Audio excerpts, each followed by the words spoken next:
Essay on New Year 2025. Number one, the new year is not just a date on the calendar. It is a symbol of renewal and fresh beginnings. Number two, it is a time to reflect on the past, learn from our experiences, and set new goals for the future. Number three, New Year is a blank canvas waiting for us to paint our dreams and aspirations.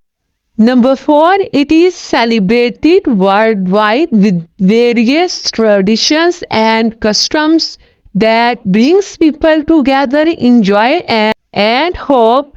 Number five, on New Year's Eve, people often gather with family and friends to bid farewell to the old year and welcome the new one. Number six, the new year is also a time for introspection.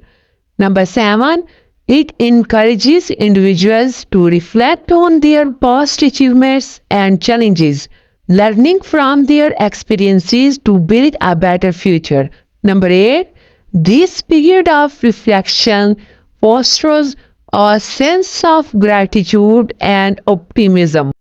Number nine, different cultures have unique ways of celebrating the new year. Number 10, many make resolutions setting goals to improve their lives in the coming year.